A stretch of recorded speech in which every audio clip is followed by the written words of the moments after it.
It was the night of February 16th, 1962, a night Hamburg would never forget. The city slept under a winter sky, unaware that the North Sea was gathering strength, preparing to unleash a fury that would reshape its streets and lives forever. Families tucked their children into bed, couples whispered in warm apartments, and the elderly hoped the winter chill would be the worst they had to endure. But deep in the darkness, water was rising silently, pressing against the dikes that had withstood storms for generations. It started subtly, almost unnoticed, a trickle into the basements, the smell of damp creeping through walls.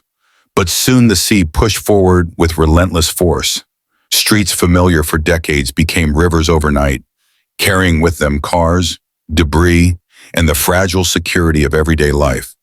People awoke to the terror of moving walls of icy water, the roar of the storm above, and the cold that seemed to seep into their very bones. Parents grabbed their children, clutching them tightly, climbing onto tables, rooftops, anything that would keep them above the freezing flood. Elderly residents, trapped in apartments already half submerged, screamed for help that could not reach them. Firefighters, rescue teams, and volunteers struggled to comprehend the scale, navigating streets that had turned into dark, churning canals, buildings collapsing silently around them. The city that had rebuilt itself from the ashes of war now faced a new enemy, water. It was merciless, indiscriminate, and unstoppable. Windows shattered under pressure, wooden doors ripped from their hinges, and entire neighborhoods vanished under the flood. The North Sea was not just rising, it was claiming Hamburg, room by room, life by life. As the night deepened, fear became tangible. The wind tore at rooftops, the rain mixed with icy seawater, and the cries of trapped families echoed through the storm. People who had never feared for their lives now faced the unimaginable. Seconds deciding survival, the difference between climbing to safety or being swept away. By dawn, the scale of the disaster was clear. Streets were unrecognizable, homes destroyed, and the city's pulse slowed to a stunned, frozen rhythm. Thousands were homeless, hundreds dead, and countless more scarred forever by the terror of a single night. Hamburg's 1962 flood was not just a natural disaster. It was a brutal lesson in vulnerability. It revealed how fragile human security truly is, how quickly routine life can be replaced with chaos, and how survival often comes down to courage, quick thinking, and a glimmer of luck. This was a winter unlike any other, a night when peace and safety were illusions, and when the unrelenting power of nature reminded an entire city that history does not always repeat itself. It sometimes arrives with water, darkness, and the sound of walls collapsing silently around you. And while the sun would rise again and rescue efforts would continue for days, the memory of that night, the fear, the desperate scramble for life, would haunt Hamburg forever, a chilling testament to the city's resilience and to the invisible power that lies in the quietest, darkest hours. As the night of February 16th stretched on, Hamburg's streets transformed into dark rivers of icy water, swallowing everything in their path. Residents who had never imagined losing their homes or possessions suddenly faced the unimaginable. Families huddled together in attics and on rooftops, shivering in the bitter cold, clinging to each other as the floodwater rose steadily beneath them. The cries of children mixed with the roar of the wind, creating a terrifying symphony of desperation that echoed through the city. Boats became makeshift lifelines. Neighbors tried to rescue each other, rowing through streets that had become canals, carrying blankets, children, and the elderly, risking their own lives for those trapped by the rising tide. In apartment buildings, water-filled basements and ground floors first, creeping upward like a living thing. People who had been asleep hours earlier woke to the sudden horror of furniture floating past their windows, photographs and family heirlooms drifting away as if mocking their inability to hold on to anything.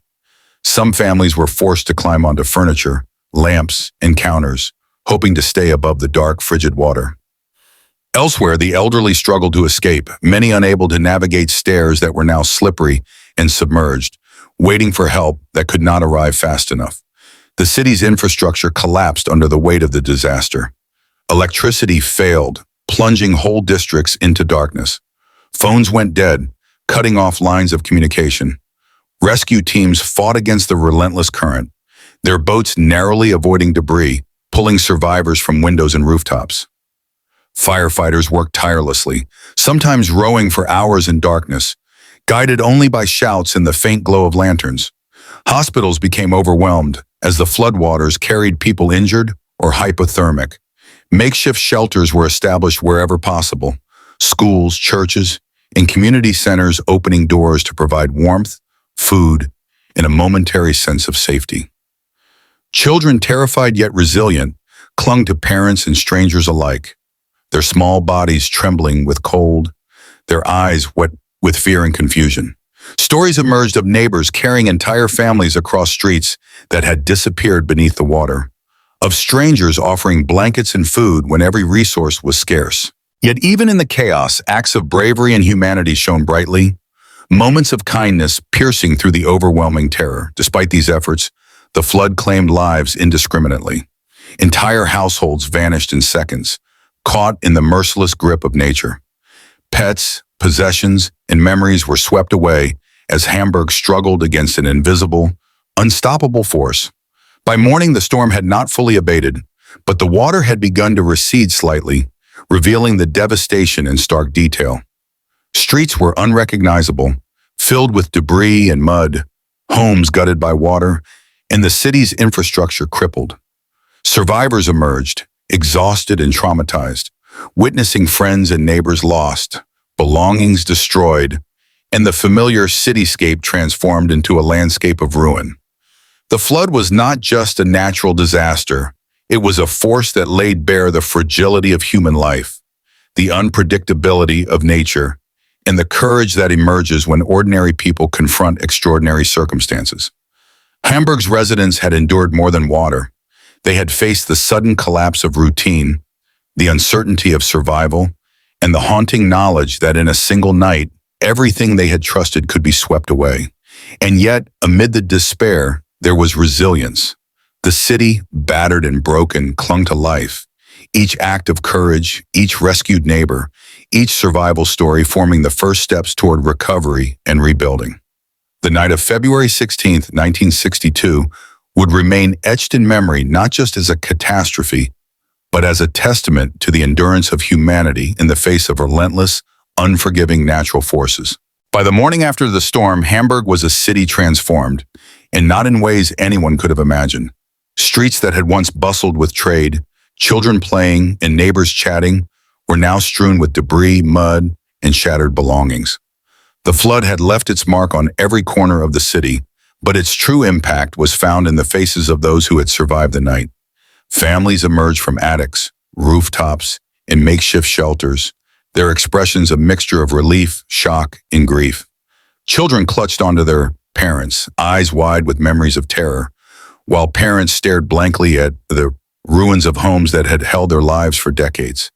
The smell of wet earth and decay hung heavy in the air, mixing with the faint scent of wood fires from temporary stoves set up to warm the cold, exhausted survivors.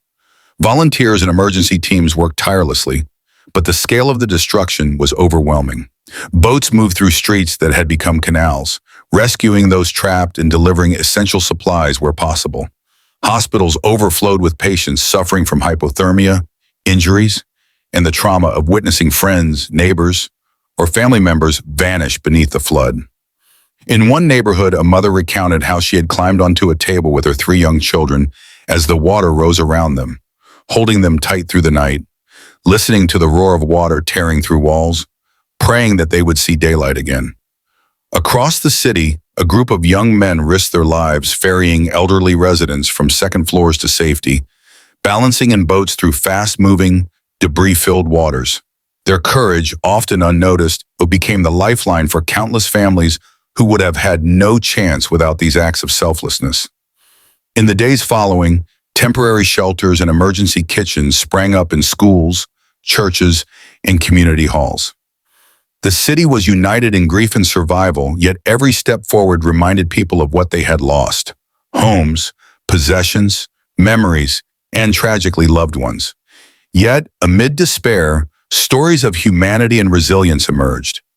A stranger sharing the last blanket, a neighbor carrying food across flooded streets, children comforting each other as they waited for parents, all small acts that, collectively, kept hope alive. Journalists and photographers arrived to capture the scale of destruction, but no photograph could truly convey the emotional depth of the disaster. Every flooded street, every collapsed wall, every destroyed home carried the weight of private tragedies, fears, and acts of courage that statistics could never capture. The flood left a permanent scar on Hamburg, both physically and emotionally.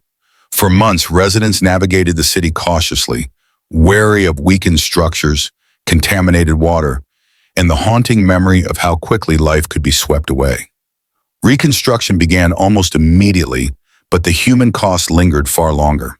Families rebuilt homes, businesses reopened slowly, and the city's infrastructure was restored piece by piece. Yet the night of February 16, 1962, remained a vivid reminder that nature's power is indiscriminate, relentless, and humbling. Hamburg had survived, but it had changed forever. Resilience became a defining trait of its people, and stories of bravery, loss, and endurance were shared for decades afterward, reminding every generation that survival is as much about courage and compassion as it is about escape.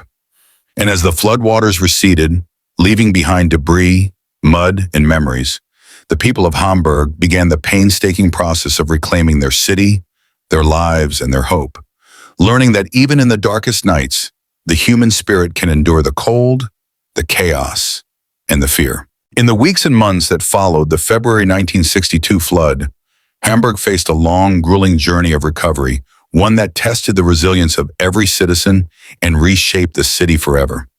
Streets once filled with water and debris were cleared painstakingly, brick by brick, timber by timber, revealing the skeletal remains of buildings that had stood for generations. Families returned to partially destroyed homes, confronting a reality that was both harsh and surreal. The city they had known was gone, replaced by a landscape scarred by water, mud, and memories too vivid to ignore. Yet amidst this devastation, the spirit of the people shone brighter than any flood could extinguish. Neighbors who had been strangers before February 16th now worked side by side, clearing rubble, salvaging possessions, and sharing scarce resources. Communities forged stronger bonds, united not only by shared loss, but by the collective determination to rebuild. Children who had clung to their parents during the terrifying night of the flood returned to schools that had been repaired or relocated, learning lessons in resilience, hope, and the importance of community that no textbook could ever convey. Stories of heroism, often unrecorded by newspapers or historians, became the fabric of daily life. A man who spent days rowing through flooded neighborhoods to deliver food and blankets. A woman who saved dozens of photographs and letters from the wreckage. A child who guided an elderly neighbor across treacherous streets. These acts, small individually, collectively defined a generation. As rebuilding progressed, city planners and engineers studied the catastrophe to prevent future disasters, reinforcing dikes, improving early warning systems, and redesigning flood defenses. Yet no amount of infrastructure could erase the emotional imprint left on those who had survived the water's merciless advance. Families bore the silent scars of fear, sleepless nights, and lost loved ones, reminders that the power of nature is relentless and humbling. Over time, Hamburg began to heal. New buildings rose from the ruins, businesses reopened, and streets regained their familiar rhythm. Yet the flood was never forgotten. Memorials were erected, stories passed down, and every February, the city paused to remember the lives lost and the courage displayed during those harrowing hours. For historians, the 1962 flood is a case study in disaster management, urban planning, and the limits of human preparedness. For the people who lived through it, it is a story of endurance, compassion, and the quiet, extraordinary strength of ordinary lives confronting extraordinary circumstances. The flood taught Hamburg a lesson in humility. No city, no matter how rebuilt or prepared, can ever fully control the forces of nature. Yet it also taught a lesson in resilience, illustrating that in the face of overwhelming loss, humanity's capacity for hope, courage, and collective action can rise, much like the city itself from the depths of disaster. Today, decades later, Hamburg stands as a testament to survival, memory, and the enduring spirit of its people. A city that faced water, wind, and fear, yet refused to be defined by tragedy alone. Its streets, buildings, and citizens carry the story forward, ensuring that the flood of 1962 is remembered not only for the destruction it wrought, but for the extraordinary human response it inspired, reminding the world that even in the darkest hours, life, hope, and courage persist.